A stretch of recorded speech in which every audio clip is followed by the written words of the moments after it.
आज का उद्देश्य, आज के इस कार्यक्रम का उद्देश्य जैसे कि हमने बताया कि हम हर सप्ताह ये कोशिश करते हैं कि कानून के जुड़े किसी एक मुद्दे को लें और उस पर चर्चा करें।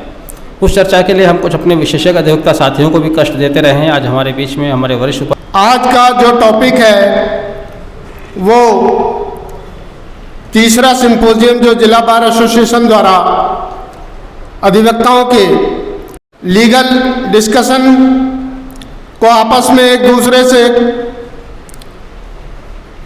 संप्रेषित किए जाने हेतु जो किया जा रहा है। मेरी एमएससी पे जो सूक्ष्म जानकारी है उसके मुताबिक जैसा कि डॉक्टर साहब ने बताया कि बाहर से देखने में बेहद महत्वपूर्ण है वो है लिमिटेशन का।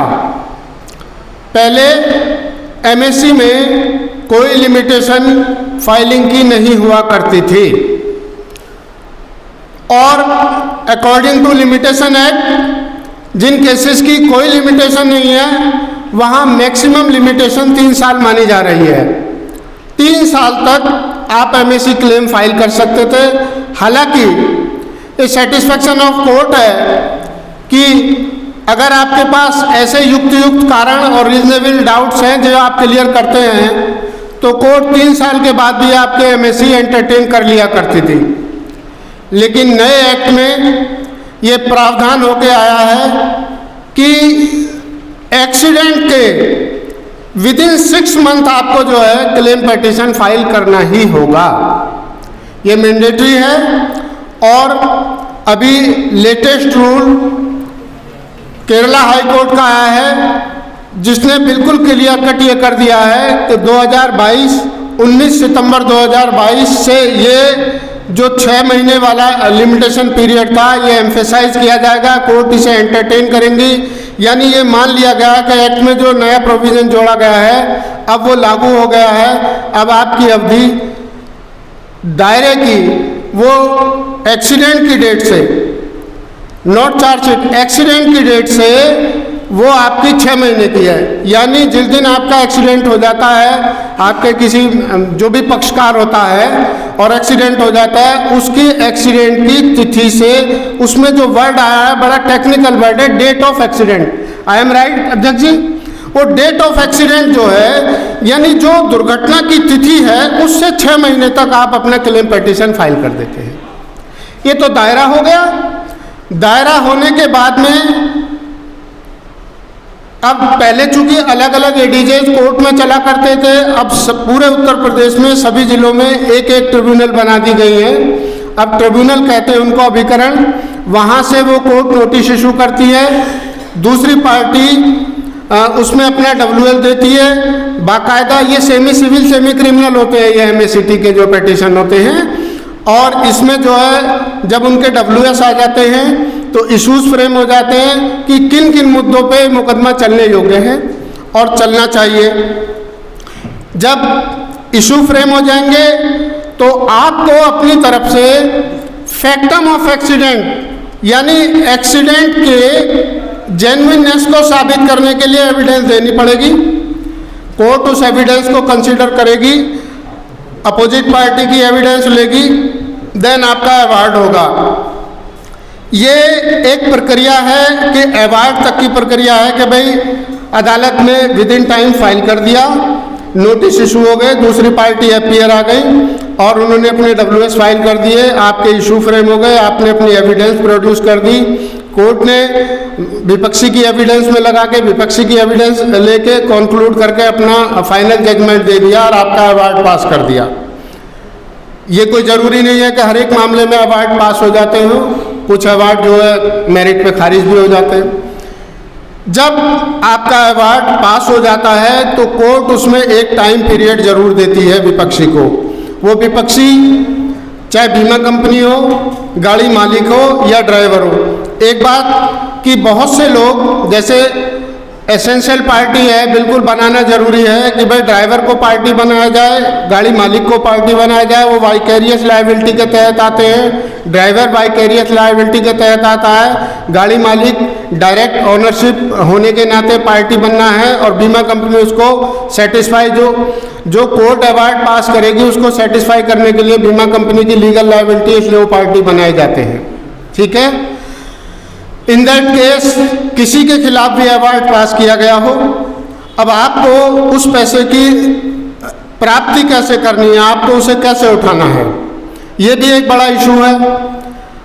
टाइम पीरियड पूरा हो जाने के बाद में इसके आगे थोड़ा टेक्निकल मामला है, आपको एक रिपेमेंट एप्लीकेशन कोर्ट में मूव करनी होती है और वो रिपेमेंट एप्लीकेशन पे कोर्ट जहाँ पैसा जमा है, चूँकि पैसा आमतौर पे एमएसी के प्रिसाइडिंग ऑफिसर के अकाउंट में ही जमा होता है, वहाँ से रिपोर्ट बहुत से मैंने ये देखा है एमएसी में कि हमारे साथी अधिवक्ता बंधु अपने अवार्ड तो पास करा लेते हैं, लेकिन जब रिपेमेंट डालते हैं तो रिपेमेंट पे उन्हें प्रिसाइडिंग ऑफिसर से क्या कहना चाहिए, क्या प्रेयर करनी चाहिए, इस पे अक्सर उनसे शब्दावलियों में गलती हो जाती है। पहला, जब आपकी रिपेमेंट एप्लीकेशन डल गई तो सबसे पहले वो रिपोर्टिंग में जाएगी। रिपोर्टिंग मीन्स के पैसा जमा है पीओ के अकाउंट में या नहीं है। सबसे पहले कैशियर रिपोर्ट आएगी कि पैसा ये पीओ के अकाउंट में जमा है या नहीं है। उस पहले बैंक से आएगी, आई एम सॉरी टू से, सबसे पहले बैंक से आएगी कि पैसा जमा है, फिर पीओ लगाएगा, उसके बाद उसमें एक रिपोर्ट पहले तो लगवाई जाती थी, अब भी लगवाते हैं कि वेदर कोई पार्टी कोई हाई कोर्ट तो नहीं चली गई, कोई अपील या कोई और लिटिगेशन तो पेंडिंग नहीं है। ये सब रिपोर्ट क्लियर होने के बाद में आपको पैसा दे दिया जाता है। ठीक है, और जब आपका पैसा मिल जाता है तो उसमें इससे आगे भी एक स्टेप्स है कि आजकल जो ट्रेंड चल रहा है, पहले भी होता था आज भी चल रहा है, कि सारा पैसा पहले जो एमएससी की कोर्ट होती थी उनके सामने कुछ शिकायतें अलग अलग जिलों में आई, कुछ हाई कोर्ट में गई, कुछ गई कि पार्टियों ने मान लिया किसी की विधवा है उसने पैसा ले लिया जाके कहीं और घर बसा लिया, तो अब ये कर दिया है, एक वेल सेटल्ड कर दिया है कि भाई इतने % की आप एफडी बना दें और इतने % नकद दे दें। तो एफडी वो जो है अकॉर्डिंग टू कंडीशन कोर्ट की होती है, और जब वो एफडी पूरी हो जाती है तो then you have to file another application in MACT. आप एक अलग एप्लीकेशन देके उस पर परमिशन ग्रांट कराएंगे। लीगल तो ये है, और बैंक मैनेजर से सेटिंग है तो फिर मैं कुछ नहीं कर सकता, इसमें ना एमएससी कुछ कर सकती। ठीक है, उस पर कोर्ट परमिशन कर देती है, आपका वो पैसा भी रिलीज हो जाता है। लेकिन ये देखने में जितना आसान लगता है इतना है नहीं। और अब तो ये स्थिति है कि जब से एक एमएससी कोर्ट आई है या एग्जिस्टेंस में, चूंकि एक कोर्ट है और अदालतें 21 काम कर रही थी, 21 कोर्टों का काम जब एक कोर्ट में आ जाएगा जाहिर सी बात है डेटिंग लिस्ट भी लंबी होती चली जाएगी, एविडेंस की स्टेज भी लंबी होती चली जाएगी, है ना। इतना आसान नहीं है। फिर भी मेरी जितनी सूक्ष्म जानकारी थी मैंने आप सब विद्वान लोगों के सामने वो बता दी है।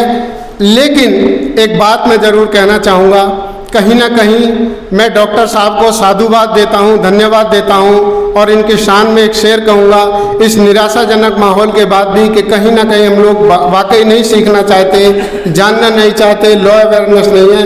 लेकिन मैं डॉक्टर साहब और जिला बार एसोसिएशन के प्रयासों को अपने शब्दों से सराहना देना चाहता हूँ। ज़रा देखें कि हवाओं से कहो कि खुद को आजमा के दिखाएं, बहुत चिराग बुझाती हैं एक जला के दिखाएं। तो डॉक्टर साहब आप एक चिराग जला रहे हैं विपरीत हवाओं में, इसे ऐसे ही कैरी ऑन रखिए। धन्यवाद।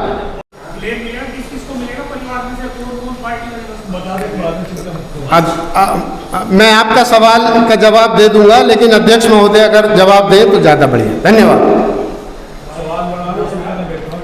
बहुत बहुत शुक्रिया भाई साहब, आपकी जानकारी सूक्ष्म नहीं है, बहुत व्यापक जानकारी है। आपने विषय पर बहुत ही गहराई से प्रकाश डाला है। मैंने शुरुआत में कहा था, इस कार्यक्रम की शुरुआत में कहा था कि एमएससीटी एक ऐसा टॉपिक है जिसके बारे में क्यूरियोसिटी सबके अंदर है, जानना सब चाहते हैं, लेकिन करते बहुत कम लोग हैं। बहुत लिमिटेड एडवोकेट्स हैं जो इस तरह के केसेस कर पाते हैं, इसलिए उन लोगों के लिए ज़्यादा ज़रूरी हो जाता है सीखना जो इसको नहीं जानते। लेकिन अक्सर देखने में आया है कि जिन लोगों के पास जिस तरह की प्रैक्टिस है वो उसी में इंटरेस्ट शो करते हैं। कोई बात नहीं, निराशा का माहौल नहीं है। एक शेर यूं भी था कि अकेला ही चला था, जानी हुई मंजिल लोग जुड़ते गए, कारवां बनता गया। तो कारवां है, बनने में समय लगता है। कहीं ना कहीं हमारे कम्युनिकेशन में कहीं कमी रही होगी, ऐसा नहीं है। और फिर दूसरा शनिवार भी है और ब्याह शादियों का भी सीज़न शुरू हो चुका है, वो भी एक फैक्टर है। लेकिन जितने लोग हैं सुनने के चाहते हैं और बहुत ज़्यादा इंटरेस्ट के साथ यहाँ बैठे हुए हैं, आप सभी का बहुत बहुत आभार, सम्मान। अभी हमारे बीच में पूर्व अध्यक्ष हमारे मिसबाउद्दीन सिद्दीकी साहब भी तशरीफ़ लाए, आपका स्वागत है मिसबा भाई का। और यहाँ बैठे सभी साथी, मैं अब निवेदन करूँगा अपने वर्तमान अध्यक्ष श्री विक्रम सिंह तोमर जी से कि वे आए और MSCT पर जो हमारे साथियों के प्रश्न हैं, जो जिज्ञासाएँ हैं, उनको शांत करें, उनके सवालों का जवाब दें और पहले इसके ऊपर कोई डिटेल से प्रकाश भी डालें। विक्रम तोमर साहब, एक बार ताली से स्वागत अध्यक्ष का। विद्वान अध्यक्षता साथियों, सभागार में स्वागत है। मैं चाह रहा था मैं अपनी तरफ से ना बोल लूँ, जिसकी समस्या हो पहले उसका निदान कर दूँ, या सारी चीज़ बताओ आज। यदि निदान नहीं जिसका हो तो बता दूँ, फिर तो सब लगभग सभी जाने हैं। वैसे तो आप बता दें तो रह जाएगा, तो कोई बात नहीं, मैं चलो मैं डिटेल से बताता हूँ आज। देखिए, एक्सीडेंट हो गया, FIR हो गई। यदि डिले FIR है तो उसमें आप कारण बताएंगे। डिटेल से चल रहा हूँ, बिल्कुल जहाँ से स्टार्टिंग हुई है। डिले होगी तो आप कारण बताएंगे किस कारण से हम FIR कराने नहीं आए। नंबर 1 बात, FIR होगी, गाड़ी पकड़ी गई नहीं पकड़ी गई, ये पुलिस का काम है।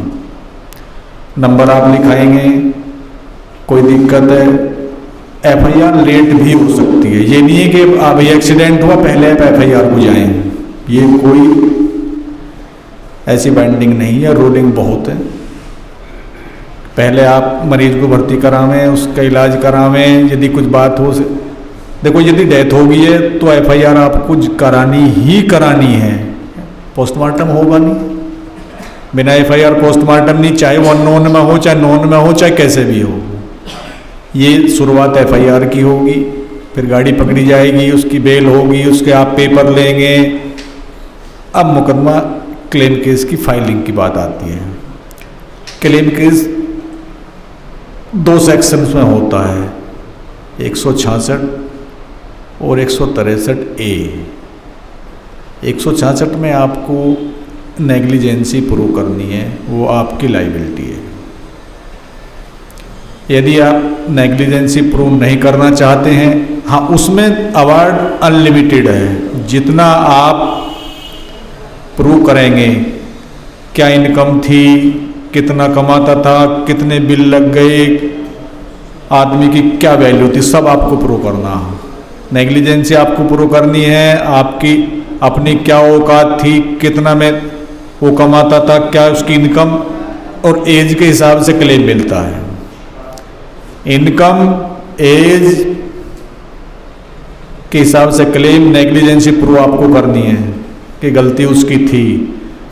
यदि गलती आधी आधी बराबर है, किसी की कम है किसी की ज़्यादा है, तो वो कोर्ट तय करेगा किसकी थी किसकी नहीं थी। वो साइट प्लान, चार्जशीट, ये सब चीज़ आपको मुहैया करानी है कोर्ट में। अब रही नेग्लिजेंसी प्रूव नहीं कराने की, वो 163A में आप दायर करेंगे, उसमें आपको नेग्लिजेंसी प्रूव नहीं करानी है। परंतु प्रतिबंध ये है कि आपको लिमिटेड पैसा मिलेगा, उसमें 3300 रुपये पर मंथ इनकम मानी जाएगी, इससे ज़्यादा आपको नहीं मिलेगा। उसमें ये दिक्कत है। लेकिन कुछ मुकदमे ऐसे हैं कि नेग्लिजेंसी प्रूव हो ही नहीं सकती। अभी मेरे पास है तो ये काम हमारा बहुत वैसा, लेकिन मदद करनी पड़ती है, काम करना पड़ता है। हर एक आदमी, भाई डॉक्टर भी हैं, कुछ लोग पोस्टमार्टम कर रहे हैं, कुछ लोग जिंदा कर रहे हैं, कुछ लोग मरे हुए को देख रहे हैं, ये सब काम करना पड़े। मेरे पास 10-12 केस आए, उसमें लगभग 10 डेथ हुई थी। लोग वैष्णो देवी से आ रहे थे, शामली में एक्सीडेंट हुआ था, वो थाना था, मैं खुद गया था वहाँ, FIR मैंने लिखवाई थी।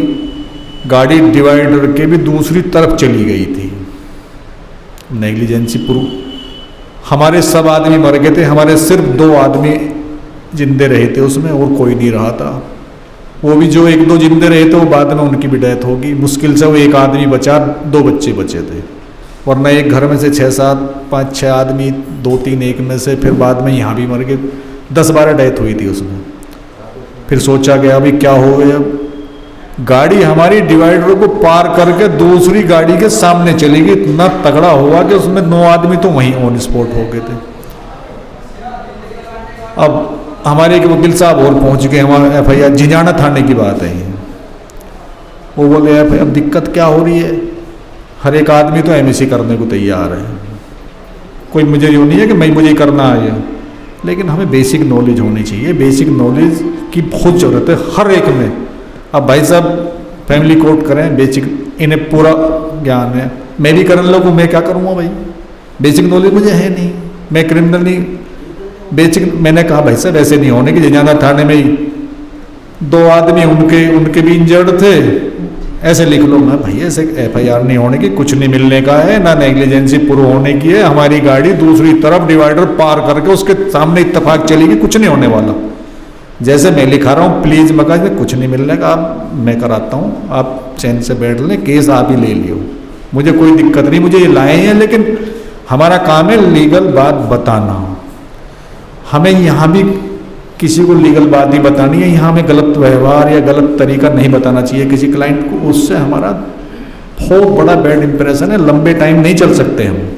लंबे टाइम हम जब चलेंगे जब हमारे बेसिक नॉलेज हो, हमें सही सलाह अपने क्लाइंट को दें, गलत सलाह हमें देनी नहीं चाहिए कभी भी।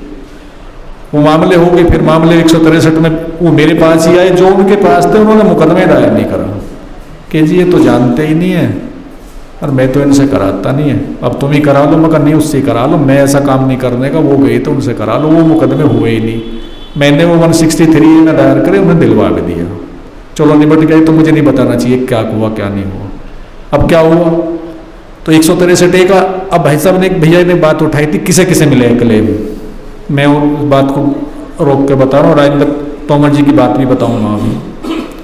कुछ बात लगभग कुछ रहेगी नहीं, आज किसी को दिक्कत हो तो बता दो, मैं खुद ही बताऊंगा। वैसे तो 166 में आपको सब चीज़ प्रूव करनी है, ये मैं पहले बता चुका हूँ। सब चीज़ प्रूव करो, क्लेम जितना है, उसकी इनकम कितनी थी, नौकरी करता था तो कितना होगा। उसके बाद में फ्यूचर प्रोस्पेक्टस भी बताऊंगा। वैसे पता जो MSc करे उन्हें तो पता, जो नए लड़के उन्हें पता नहीं है क्या होता है क्या नहीं होता है, सब चीज़ डिटेल में होगी। आज अच्छे लोग होते तो ज़्यादा जानकारी होती, लेकिन मैं कह रहा हूँ हमें 4 लोग भी मिले, किसी को सीखना वो आवेगा, बिना मतलब कोई नहीं आवेगा यहाँ। मैं जो बताऊँगा लगभग सही बताऊँगा, 100% तो मैं भी विद्वान आदमी नहीं हूँ, ऐसी बात नहीं है। मेरे से अच्छे भी वकील हैं, बहुत पुराने लोग हैं यहाँ। 166 में ये होगा, अब किसे किसे क्लेम मिलता है। यदि मैरिड है तो उसकी पत्नी, उसके बच्चे, लिख लो बच्चों जूनियर हो सब, उसके माता, उसके पिता, 4 हो गए बस। उसकी पत्नी मैरिड वाले को, उसके बच्चे, उसके माता, उसके पिता, 4 को क्लेम मिलता और किसी को नहीं मिलने का। यदि अनमैरिड है तो उसके माता पिता। अब अनमैरिड में क्या होगा, अनमैरिड में जितनी इनकम मानी जाएगी उसका 50% कटता है। बैचलर में जिसके, जो अनमैरिड है उसमें 50% आपका क्लेम खत्म हो जाएगा। जो मैरिड है उसके क्लेम के बताता हूँ, उसके क्लेम में 1/3 कटेगा। अब मैं रूल्स की तरफ आता हूँ, जो हमारे लोग करें पुराने, उन्हें सब पता है रूल्स में क्या हो। यदि डिपेंडेंट ज़्यादा हैं तो कम कटेगा, सभी को यहाँ लगभग सुरेंद्र भाई को तो पता होगा कितना 1/3 कटे, वरना यदि डिपेंडेंट ज़्यादा हैं, यदि 3 तक डिपेंडेंट हैं तो 1/3 कटेगा, 3 से 6 तक हैं तो 1/4 कटेगा, 6 से ऊपर है तो 1/5, 1/5 कटेगा। समझ गए भाई। यहाँ लोग देखते नहीं है ना इस बात को बताते, कुछ ही कम लोग जाने हैं कि साहब डिपेंडेंसी बता दो कोर्ट में कितनी कटेगी। हम तो 1 इंच को बता दें भैया इतना नहीं कटेगा, इतना कटेगा। कोर्ट भी देख लेगी तो सारी जाने हैं, कुछ कमती बत्ती मत काटो फिर फजीता होगा। हम तो लिपटने को तैयार हैं भाई। अच्छा, मैं आपको फिर उसके बाद क्या हो गए? अब राजेंद्र, अब तुम्हारी क्लियर होगी बात भाई, कौन कौन डिपेंडेंट है? अब बताओ, हाँ पूछ लो, पूछो।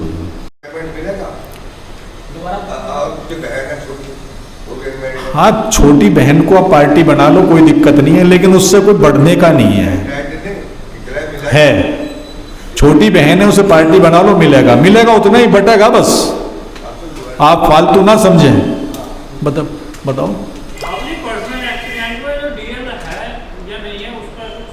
नहीं, पर्सनल मतलब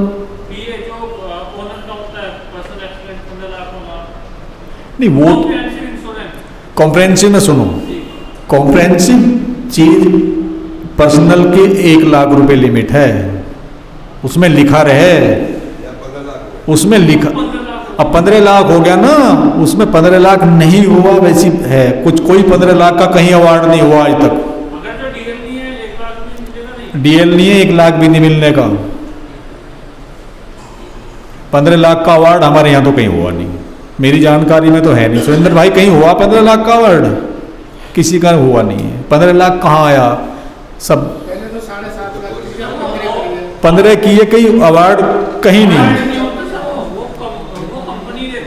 कंपनी दे रहे, वो अलग प्रक्रिया है, वो एक्सीडेंट वाली नहीं है। तोमर साहब ने पूछा, पिलियन राइडर वाली बात आई थी। एक बाइक है, उसके पीछे बैठे, पीछे बैठने वाला पिलियन राइडर बोला जाता है, उसका बीमा है यदि वो कॉम्प्रहेंसिव है, उसे मिलेगा, वो एंटाइटल है। लेकिन चलाने वाले के सब पेपर कंप्लीट होने चाहिए, उसका डीएल भी होना चाहिए, उसका बीमा होना चाहिए, सब चीज हो। लर्निंग में भी चला है, लेकिन लर्निंग भी चल जाएगा। लर्निंग का मतलब ही लर्निंग है, लेकिन लर्निंग में तुम किसी को दूसरे को बैठा कर नहीं चलने के। लर्निंग का मतलब सीखना है, समझ गए भाई? किसी को कोई दिक्कत हो कभी भी मेरे पास आ सकते। अब अच्छा, कुछ बात हो तो बताओ। राजेंद्र भाई ने पूछा था, यदि ड्राइवर का एक्सीडेंट हो जा या किसी का, आपकी कुछ बात है?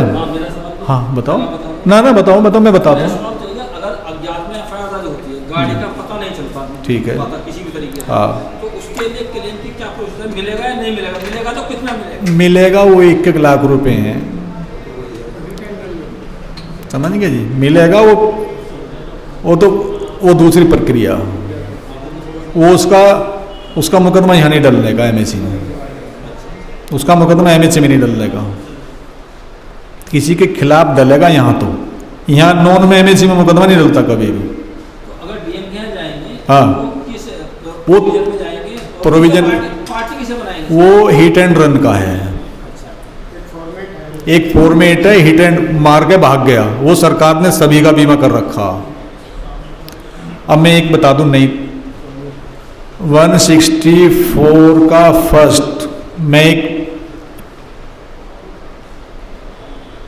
5 लाख रुपए से कम किसी की डेथ केस में नहीं मिलेगा। 164 की धारा 1 सब सेक्शन फर्स्ट में अब 5 लाख से कम किसी डेथ में क्लेम नहीं होगा। यदि जूनियर साथी हो या सीनियर में तो कोई डाल लो मुकदमा, तुम्हें कोई कंपनी वाला बहका ले, कंप्रोमाइज कर लो। मैंने देखे हैं ऐसे लोग यहाँ, अरे 2 लाख मिल रहे हैं, अब जूनियर साथी क्या करें, कोई दिक्कत नहीं, उनके सामने भी दिक्कत है, चलिए यार 2 लाख ही मिल रहे हैं, कंप्रोमाइज करके भाग जाओ। 5 लाख से कम में मत करा करो, किसी पे रूलिंग या कोई एक्ट ना हो तो मेरे से पूछ लियो। 5 लाख से कम अब अवार्ड नहीं होता। अब 5 लाख मिनिमम है, किसी के बहकाए मत आइयो कभी भी, कोई भी डेथ हो जाए 5 लाख से कम कोई अवार्ड नहीं होगा।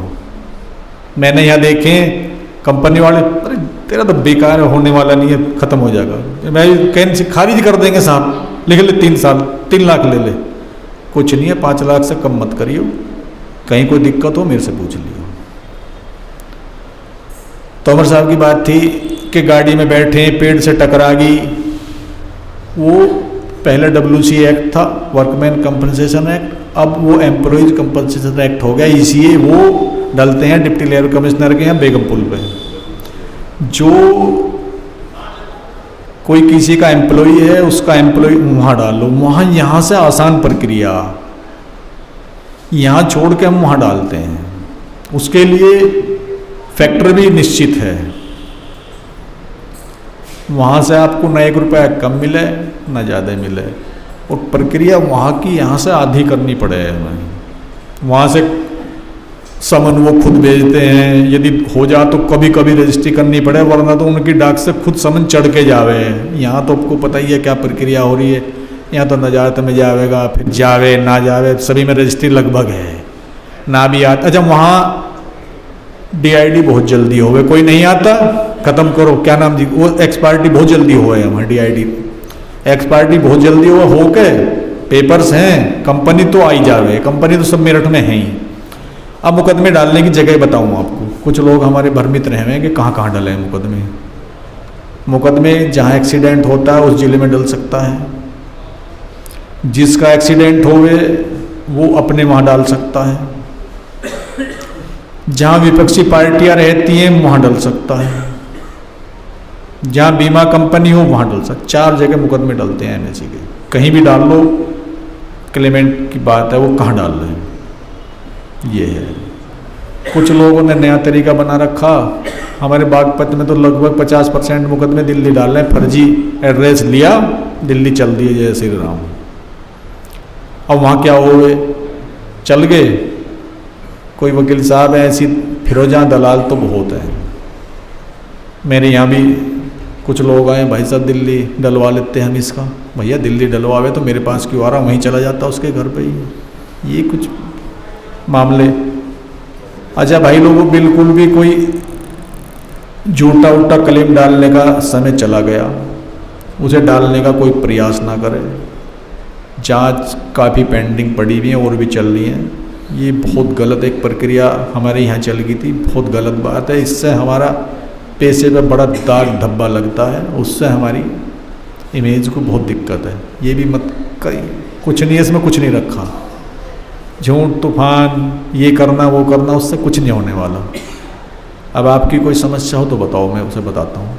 एक आपने बताया जैसे जी हिट एंड रन, हाँ, तो हिट एंड रन और MSE क्या दोनों अलग अलग हैं क्या? हाँ, MSE नहीं है वो तो स्टेट की तरफ से, सेंट्रल गवर्नमेंट की तरफ से, वो तो सभी का बीमा है, वो तो कंपनसेशन है, मार के भाग गया। 1 लाख रुपए हैं डेथ में।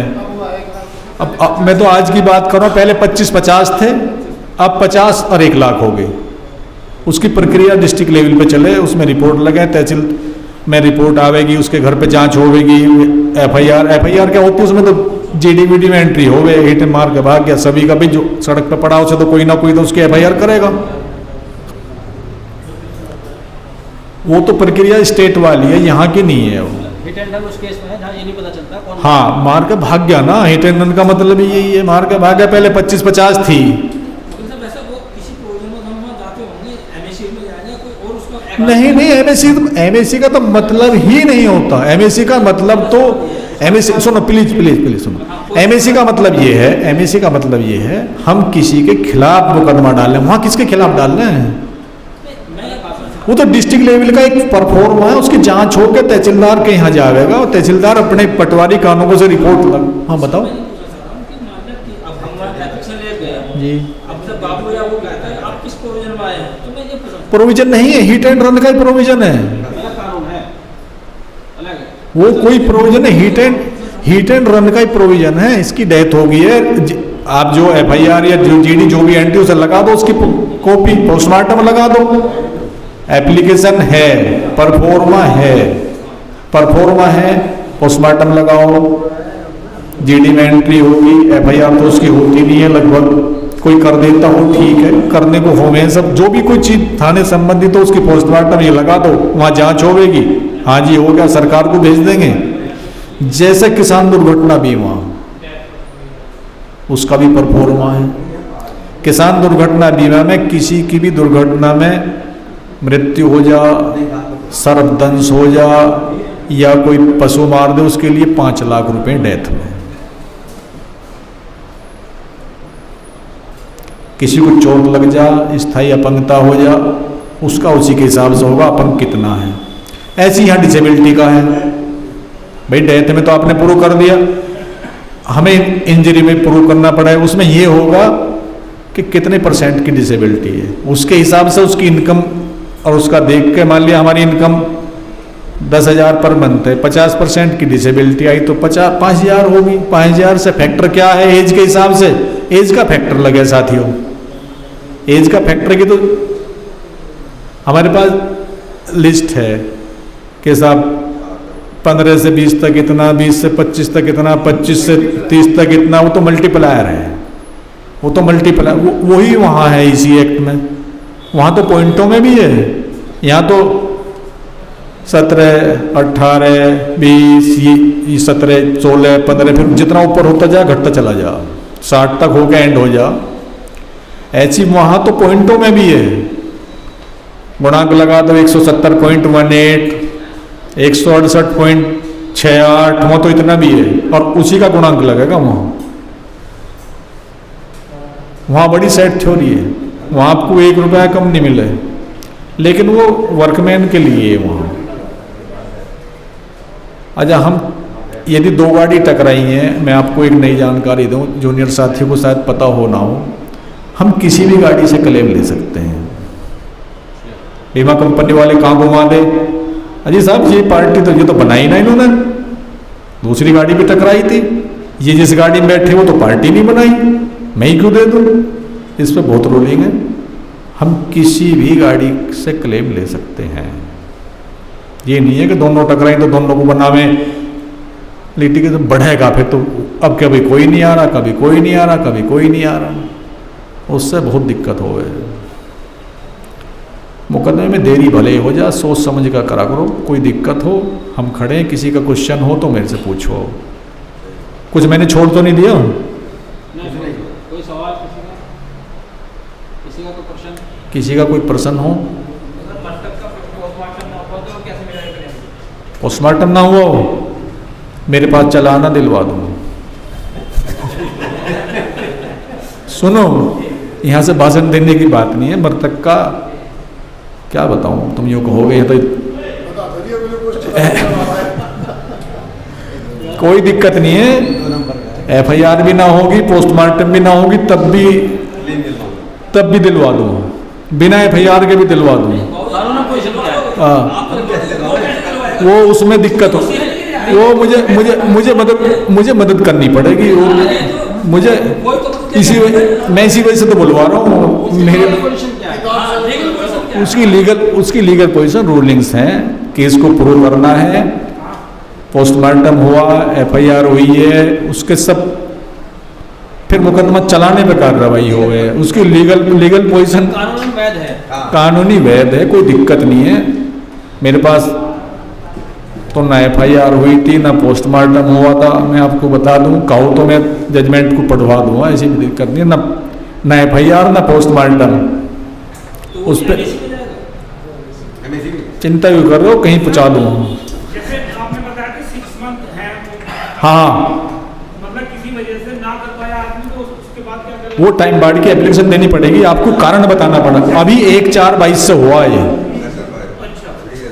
1/4 अभी इसी साल हुआ, 1/4/22 से हुआ, 6 मंथ। पहले भाई साहब ने बताया लिमिटेड था, इससे पहले भी लिमिटेड था, बीच में अनलिमिटेड हो गया था, अब 6 मंथ हो गए। टाइम बाढ़ की एप्लीकेशन सब जाने देनी, वो तो डिप्रेशन में पड़े थे साहब, हम तो उबर ही नहीं पाए एक्सीडेंट होने के बाद, हमारे तो ये दिक्कत होगी, हमारी तो वो दिक्कत होगी। दिक्कत बताओ, टाइम बाढ़ के भी तो अलाउ लगभग हो जावे, बस ना हो उस पर भी फिर रूलिंग है, फिर तो रूलिंग पे चलना, फिर तो जिसके पास ज़्यादा किताब है फिर उसका सामान नहीं। रूलिंग देख भाई high court, honourable high court, honourable supreme court क्यों बैठे हैं? हमारे में जो हिम्मत भाई आगे बढ़ो, तुम्हें खुद पता चलता रहेगा, आगे बढ़ोगे, कोई दिक्कत हो, सीनियर्स क्यों बैठे हैं? हमारे भी तो सीनियर्स रहे, कोई आज भी हैं। देखिए, कभी भी किसी ज्ञान को पूछने में, किसी दिक्कत पूछने में कोई हमारी बुराई नहीं है। मेरे सीनियर्स हैं, आज भी हैं, मैं खुद पूछ लेता हूँ। और मेरा तो एक नियम है भाई साहब, मुझे इतने दिन हो गए, मैं कभी भी कोई बात हो तो अपने सीनियर्स को जरूर फ़ोन करता हूँ, बाबूजी ऐसा हो गया, जबकि मुझे पता है, मैं यूँ नहीं कहता उनके सामने कि मुझे सारा पता, और ना सारा पता मुझे है भी नहीं, ऐसी बात नहीं है कि मुझे सारा पता, लेकिन मैं उनकी एडवाइस जरूर लेता हूँ। बाबूजी ऐसे हो गया, हाँ ठीक है ऐसे कर ले, ऐसे कर रहा मैं, कहा जी क्या दिक्कत होगी बताओ भाई, आप मेरे से पूछ लोगे, मैं उनसे पूछ लूँगा, कोई और उनसे पूछ लेगा, ये तो पिटारा खुला पड़ा, कुछ ही पूछ लो, इतनी बहुत बहुत बहुत शुक्रिया, बहुत बहुत धन्यवाद। वकील साहब का बहुत अच्छा आपने कलाम पेश किया, और उसके अलावा हमारे अध्यक्ष महोदय विक्रम सिंह तोमर साहब, जिन्होंने बहुत ही बारीकी से एमएससीटी के विभिन्न पहलुओं पर प्रकाश डाला, उन पहलुओं को जो आज तक हमारे लिए कम से कम अनछुए थे, जिनके बारे में हम नहीं जानते थे। हमारे बीच में इसी बीच हमारे पूर्व बार अध्यक्ष राजीव नागर साहब पधार चुके हैं। मैं आपसे विनम्र निवेदन करूंगा कि एमएससीटी पर थोड़ा सा ज्ञान हमारा वृद्धि कर दें, थोड़ा सा प्रकाश आप भी एमएससीटी के ऊपर डाल दें। एक टॉपिक मैं समझता हूं कि अभी भी टच होने से रह गया है, अध्यक्ष जी ने बताया था, लेकिन क्योंकि किसी ने सवाल नहीं किया इसलिए उस पर विस्तार से नहीं बताया जा सका। मल्टीप्लायर, ये एज मल्टीप्लायर क्या होता है? कई बार सुप्रीम कोर्ट के जजमेंट्स आते रहते हैं, मैं पढ़ता हूँ, सोचता हूँ, बनाऊँ, लेकिन वो समझ भी नहीं आता कि है क्या। तो थोड़ा सा मल्टीप्लायर पर प्रकाश डालें, एज मल्टीप्लायर क्या है? राजीव नागर साहब, ताली के साथ एक बार स्वागत करें। बहुत धन्यवाद आदरणीय अध्यक्ष जी, पूर्व अध्यक्ष मिसबा भाई, डॉक्टर साहब, सभी वरिष्ठ अधिवक्ता एवं मेरे साथियों, आप लोगों के बीच में से अभी डॉक्टर साहब ने सवाल प्रस्तुत किया है कि गुणांक वाला मैटर क्या है, क्यों डॉक्टर साहब? मल्टीप्लायर। वैसे तो मैं इस मीटिंग में देर से आया, माफ़ी चाहता हूँ। हमारे अध्यक्ष जी विक्रम भाई ने सभी बता दिया होगा आपको। मल्टीप्लाई का मैं जहाँ तक मुझे जानकारी है, मैं ये बताता हूँ कि इंजरी केस में और डेथ केस में जो भी एज का जो मल्टीप्लाई लगता है, वो एज है जैसे जिसकी 17 से लेके 25 तक एक मल्टीप्लाई होता है। 20 जो भी एज शुरू है, 5, 10, 20 साल, तो एक श्रेणी, एक सारणी बना दी गई है हमारी। उसी हिसाब से उसमें इतनी एज पे इतना मल्टीप्लाई लगेगा, उसी हिसाब से उसमें मल्टीप्लिकेशन होता है। तो जैसे शायद 20 से 25 के बीच में 17 का लगता है शायद, जहाँ तक मुझे उम्मीद है। उसी से ऊपर हर 5 उसमें ऐड होते चले जाते हैं। ये जजों के उनको उसमें मदद करता है गुणांक, और उससे जो इंजर्ड या मृतक है उसके परिवार की जो आमदनी होती है उसके बारे में उसका डिस्कशन हो जाता है। इसमें थोड़ा सा हमारा ये है कि जिसकी ज़्यादा एज है उसका मल्टीप्लाई कम हो जाता है, ये थोड़ा सा गलत है। जबकि जिसकी ज़्यादा एज है उसे भी थोड़ा मिलना चाहिए, लेकिन जो नियम बना दिया है तो भैया है, मल्टीप्लाई के हिसाब से ही हमें करना होता है। और किसी भाइयों का कोई सवाल हो, कोई कुछ, और कोई भाई, विमल भाई कुछ बताएं। वैसे तो वैसे फौजदारी के हूँ, लेकिन पीआई कितना मायने रखती है मोटर एक्सीडेंट क्लेम के मामले में? पुलिस इंफॉर्मेशन का एक महत्वपूर्ण रोल है। सभी केसों में पुलिस इंफॉर्मेशन रिपोर्ट आवश्यक है कि तुरंत ही जैसे कोई घटना हुई या इंजरी कोई हुई, तुरंत ही उसको हॉस्पिटल ले जाएंगे, वहाँ वो किस समय भर्ती हुआ, किसने भर्ती किया और किस दिनांक को भर्ती हो गया, ये चीज़ बहुत ही मायने रखती है। उससे उस केस की सच्चाई और आज उसकी भी पता लगती है। तो सभी जेन्युइन केस में पीआई आवश्यक है और होती है तुरंत ही। जैसे ये हॉस्पिटलाइज होगा तो एमएससी केस में पीआई मस्ट है, होनी चाहिए। अगर एफआईआर ना हो तो पीआई से क्लेम मिल सकता है? अगर एफआईआर दर्ज ना हो, हाँ, एफआईआर अगर दर्ज नहीं है, इस पे भी साइटेशन से क्लेम तब भी मिलेगा अगर जेन्युइन है केस। हाँ जी। और किसी भाइयों की कोई क्वेरी?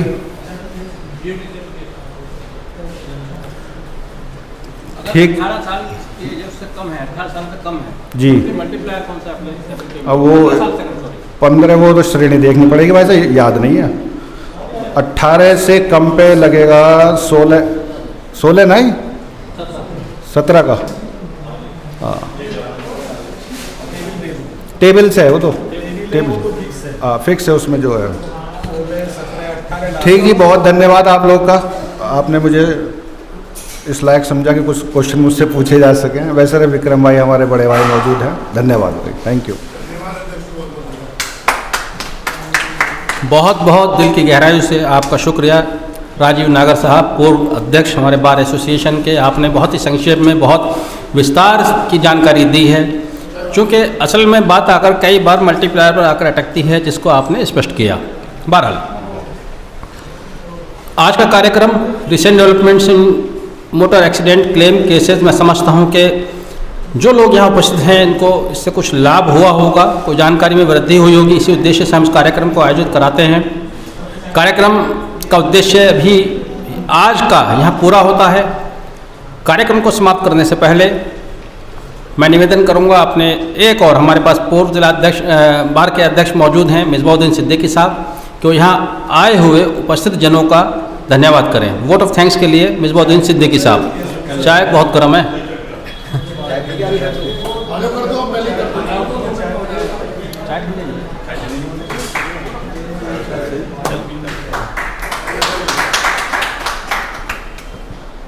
जिला बार के अध्यक्ष श्री विक्रम सिंह तोमर, पूर्व अध्यक्ष श्री राजीव नागर, जॉइंट सेक्रेटरी डॉक्टर शोएब साहब, सभागार में उपस्थित दोस्तों, साथियों,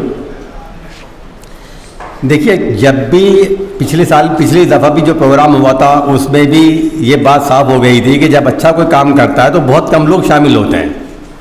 और ये डॉक्टर साहब ने, हमारे ज़िला बार के अध्यक्ष, हम महामंत्री जी ने ये प्रोग्राम शुरू कराया। ये बहुत अच्छा प्रोग्राम है।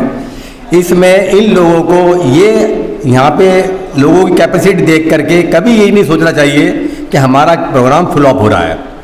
मेरा अपना मानना ये है कि यदि एक व्यक्ति ने भी, एक एडवोकेट्स ने भी आपकी बात सुन ली और उस पर अमल कर ली तो आपका प्रोग्राम 100% सक्सेसफुल हो गया।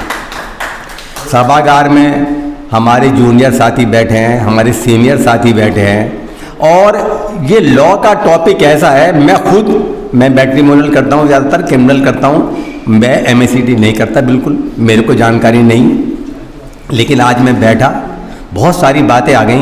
दरअसल होता क्या है, जब कोई एडवोकेट होता है तो आदमी जब आता है वो ये सोचता है कि ये जो एडवोकेट्स है इसको मेरी हर समस्या का समाधान मैं करना चाहिए। और उसको जो क्लाइंट आता है, आप भले ही आप MAC नहीं करते, लेकिन वो आपसे पूछ करके उसकी जिज्ञासा शांत हो सकती है। तो ये ज़रूरी नहीं आप ये सोच करके ना, मैं तो सिविल करता हूँ, मुझे MAC से क्या लेना देना।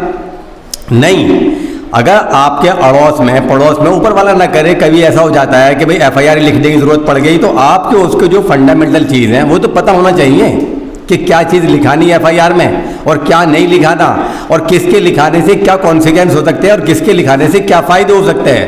तो आदमी जो जहन में है एडवोकेट्स का मतलब तो यह है कंप्लीट लॉ की नॉलेज होना। और जो ये सेमिनार हो रहे हैं, पिछला सेमिनार था 138 पे था, मैंने 138 का आज तक शुरू में केस करे हैं, अब मेरे पास 138 का एक भी केस नहीं है, लेकिन उसके बावजूद भी मैं सेमिनार में उपस्थित रहा और मुझे 138 के बारे में बहुत ज़्यादा नॉलेज हुई। आज MAC के बारे में बताया गया, इससे पहले एक FIR का प्रोग्राम हुआ। तो जो यहाँ पर प्रोग्राम सेमिनार हो रहे हैं लॉ से कनेक्टेड, जहाँ जो लोग उपस्थित हैं उनको ये बात अच्छी तरह मालूम है कि लॉ की नॉलेज हमें होनी चाहिए। और हकीकत में अगर एडवोकेट्सी करनी है तो आपको हर टॉपिक पे उस नॉलेज होनी चाहिए, तभी आप अच्छे एडवोकेट्स बन सकते हैं। आज का प्रोग्राम बहुत अच्छा रहा, बहुत शानदार रहा। इसके लिए मैं ज़िला बार के जो पदाधिकारी हैं, हमारे ख़ास तौर से डॉक्टर शोएब, डॉक्टर श्री विक्रम सिंह तोमर, उनको धन्यवाद दूंगा।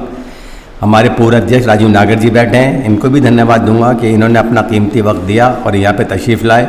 और जितने भी लोग हैं यहाँ पे, उन सब का बहुत बहुत धन्यवाद, बहुत बहुत शुक्रिया कि वो यहाँ आए। और उम्मीद ही मैं करता हूँ कि आगे जो प्रोग्राम हमारे होंगे उसमें भी आप लोग बराबर शिरकत करेंगे। और जो प्रोग्राम करते हैं, दरअसल होता क्या है, आप लोगों के आने से जो प्रोग्राम कर रहा है उसकी हौसला अफजाई होता है, फिर वो सोचता है कि अगला प्रोग्राम भी मैं करूँ।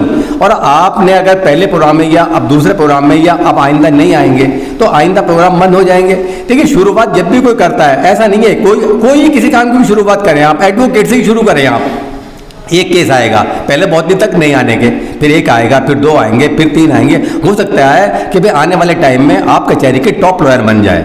तो इसलिए ये प्रोग्राम हो रहा है। आज हमारे पास उपस्थिति कम है, हम प्रोग्राम करते रहेंगे, उपस्थिति बढ़ेगी। जब लोगों को ये मालूम हो जाएगा, ये बात आम हो जाएगी कि वहाँ जाने से फ़ायदा ही फ़ायदा है, कोई नुकसान का घर नहीं है, तो इंशाल्लाह ज़्यादा लोग आएंगे और हमारी नॉलेज लॉ की बढ़ जाएगी। थैंक यू, धन्यवाद। बहुत बहुत धन्यवाद मिसबाहुद्दीन सिद्दीकी साहब। प्रोग्राम विधिवत रूप से समाप्त हो चुका है, लेकिन समापन के बाद जैसे कि एक परंपरा है और हमारे ऊपर एक लाइबिलिटी है, हमारे चीफ गेस्ट हैं आज के विक्रम सिंह तोमर साहब, तो उनका सम्मान किया जाना हमारे ऊपर जिम्मेदारी है। चूँकि आप हमारे बार के वर्तमान में अध्यक्ष हैं, अब बार का अध्यक्ष होना ये इससे बड़ा सम्मान हम नहीं कर सकते, या बार के अध्यक्ष का सम्मान बार के लोग करें, ये भी कुछ अनुचित सा महसूस होता है। चुनाव का भी दौर है, इसलिए आज का जो मोमेंटो है वो बार की तरफ से नहीं है, वो मेरी तरफ से है। आपका सम्मान बार की तरफ से तो है ही है, लेकिन मोमेंटो मेरी तरफ से है, व्यक्तिगत रूप से है, इसलिए हमने इनका मोमेंटो अलग से अपनी तरफ से तैयार किया है। जो नेक्स्ट सिंपोजियम आप अभी हमारे पूर्व अध्यक्ष जी ने मिसबाहुद्दीन सिद्दीकी साहब ने कहा कि हमने ये सिंपोजियम, ये सेमिनार, ये चर्चा जो भी आयोजित की है, अगर हम एक भी अधिवक्ता तक ज्ञान का प्रकाश फैला देते हैं और वो उसका लाभ उठाता है तो प्रोग्राम कामयाब है। मैं पूरा समर्थन करता हूँ और मैंने आपकी हौसला अफजाई में ये कहा था, जो मैं शेर दोबारा से रिपीट कर रहा हूं, डॉक्टर साहब आप उससे प्रेरणा लें, बढ़ाएं सिंपोजियम को, आगे बढ़ाएं इस कारवा को। आपने भी उसे आगे बढ़ाया कि मैं अकेला चला था जानिबे मंजिल, मगर लोग आते गए, कारवा बनता गया। ये सभागार ये आपको बाहर तक भरा हुआ ना दिखाई दे, तब तक ये सिंपोजियम आयोजित होते रहने चाहिए। धन्यवाद। जितने लोग यहाँ मौजूद हैं, बहुत बहुत धन्यवाद सर। चलिए, एक कश्मकश की स्थिति पैदा हुई थी, उस पर आपने एक धुंध सी जो जमी है उसको हटाने में मदद की, बहुत बहुत शुक्रिया।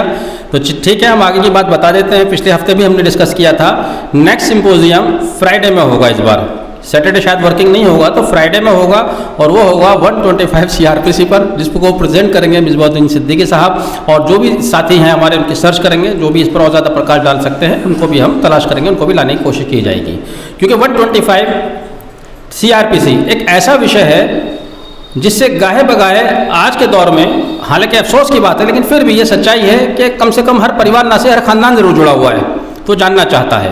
बहरहाल मैं अब अपने दोनों पूर्व अध्यक्ष महोदय से निवेदन करूंगा कि वो हमारे अध्यक्ष विक्रम सिंह तोमर जी को मोमेंटो देकर इनका सम्मान करें। साथ में इसके अलावा एक और महत्वपूर्ण जानकारी, हमारी डायरेक्टरी बनकर लगभग तैयार होने की पोजीशन पर है। सैंपल के लिए वो मंडे में आ जाएगा। सब साथी उसमें अपने करेक्शन देख लें, कोई नाम में, फ़ोन नंबर में, एड्रेस में कोई चेंज हो तो बता दें। और कोई भी अधिवक्ता साथी अभी जाएंगे नहीं। आज सबको अवसर मिलेगा कि यहाँ 3 अध्यक्ष मौजूद हैं, सबके साथ एक फ़ोटो सेशन ज़रूर होगा। और फोटो सेशन इस तरह होगा, 4 के ग्रुप में आइएगा, 3 तो रहेंगे, 2 उधर से पकड़ो और 2 इधर से, ठीक है ना। और अपने अपने सोशल मीडिया पे फ़ोटो डालिएगा, रखिएगा। फिलहाल मैं निवेदन करूंगा मिसबाहुद्दीन सिद्दीकी साहब और राजीव नागर साहब से कि वो आएँ और हमारे अध्यक्ष महोदय को मोमेंटो देकर इनका सम्मान करें।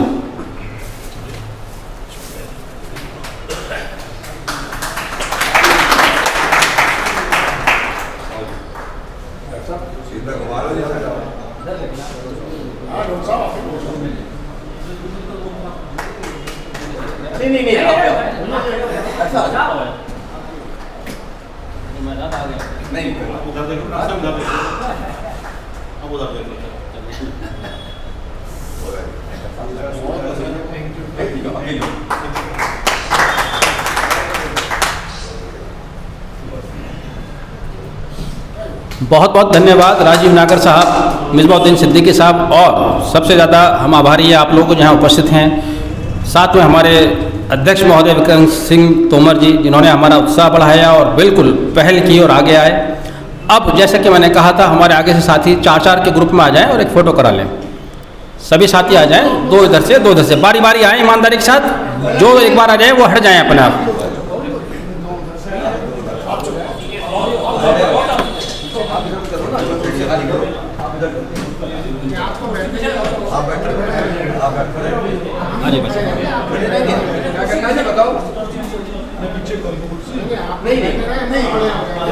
सारे कंबाइन हो गए क्या करना बताओ। आप बैठे रहे, हम लोग खड़े हो गए। बस मैं आगे वाले बैठा, पीछे वाले खड़े हो गए।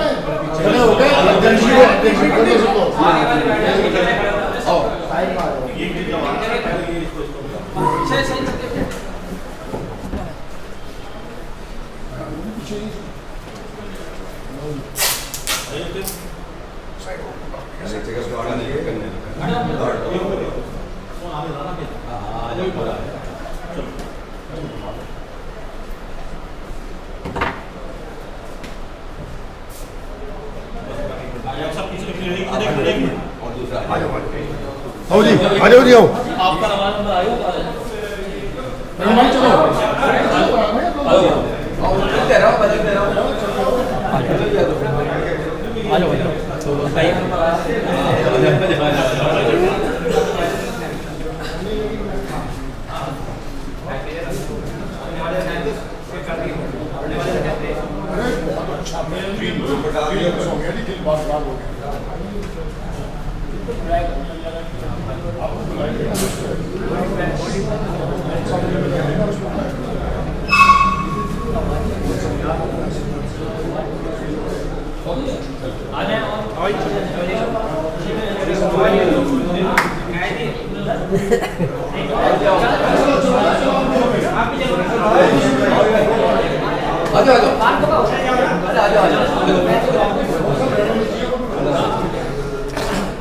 चलो ना आप लोग भी, चलो भैया। हो गया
फोटो में तो आशीर्वाद ही मिलना और क्या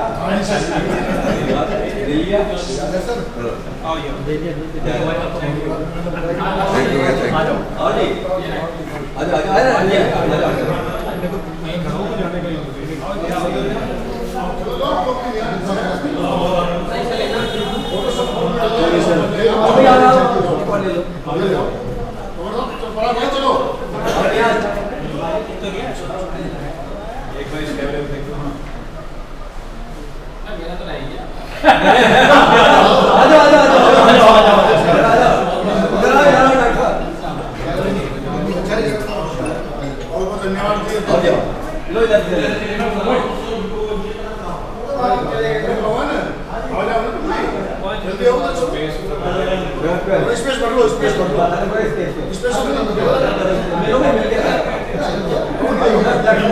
मैं भेज दूंगा मेरे पास जल्दी